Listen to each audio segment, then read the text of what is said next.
زید بن حارثہ شاید تسی واقعہ پڑھیا بھی ہوئے گا سنیا بھی ہوئے گا. ایک چھوٹا جہا بچہ ہے بکدا بکاندا جناب مکے وچ آ گیا. حضرت خدیجہ الکبریٰ جدو آپ کی شادی ہوئی تو وہ بچہ حضور کے خلق اس نے اخلاق بیان کیتا جا رہا ہے. وہ بچہ حضور کی بارگاہ وچ حضرت خدیجہ الکبریٰ کے نال ہی آ گیا.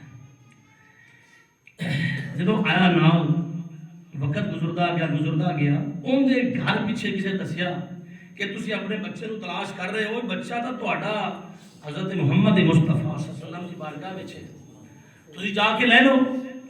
جدو اس دا باپ اور چاچا آیا لین واسطے, حضرت زید بن حارثہ نو لین واسطے آیا, باپ بھی اور چاچا دونوں نسبت مصطفیٰ دیکھو, تیرے ٹکڑوں پہ پلے غیر کی ٹھوکر پہ نہ ڈال, جھڑکیاں کھائیں کہاں چھوڑ کے آقا صدقہ, جھڑکیاں کھائیں کہاں چھوڑ کے صدقہ تیرا. باپ آیا السلام علیکم یا محمد, حضور دی بارگاہ میں سلام پیش کیتا یا رسول اللہ. چاچا بھی نال نے عرض کیتی کہ یا رسول اللہ ساڈا بیٹا تہاڈی بارگاہ وچ ہے, اسی لین واسطے آیا, بڑے دناں تو جڑا ہے سانوں ملدا نہیں تے اسی سنیا کہ تہاڈے کول ہے. میرے آقا نے فرمایا ہے کیوں نہیں ہے, تے اس نو میں بلانا تسی نال لے جاؤ, اون کول پوچھ لے.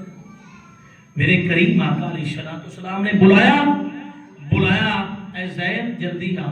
جدو آیا زید تے ویکھیا تے باپ حضور نے فرمایا کون نے, آکھے حضور میرا ابا جان ہے تے میرا چاچا بیٹھا ہے.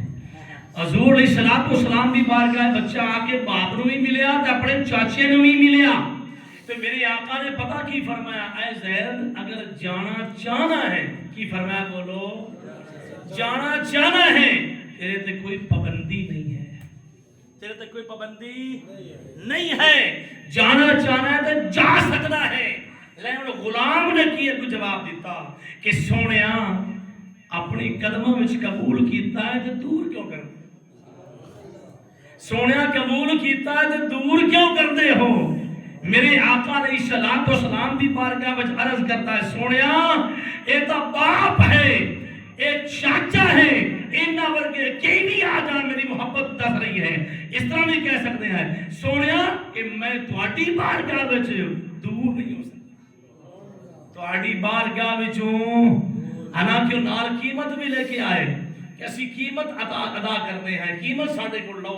میرے آقا نے پوچھا کہ انہیں عرض کی تھی سونیا تو تہاڈی بارگاہ چھڑ کے میں دور نہیں ہونا چاہتا.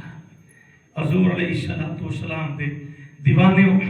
اسی طرح آج دنیا دے اندر اسی اپنا اخلاق اس طرح دا اپنا لئیے کہ اگر کوئی چھوٹے درجے دا ہے تو ان دے سامنے بھی پیار محبت پیش کریے, اگر کوئی چھوٹے درجے دا ہے تو ان دے سامنے بھی اسی جناب والا مجبوراً کھڑے ہونے ہیں, ان دی تعظیم کرنے ہیں, احترام کرنے ہیں. لیکن یاد رکھ لو جڑا بندہ غریب بندے نال پیار کرتا ہے, غریب بندے نال محبت کرتا ہے, اللہ بھی راضی ہو جاتا ہے.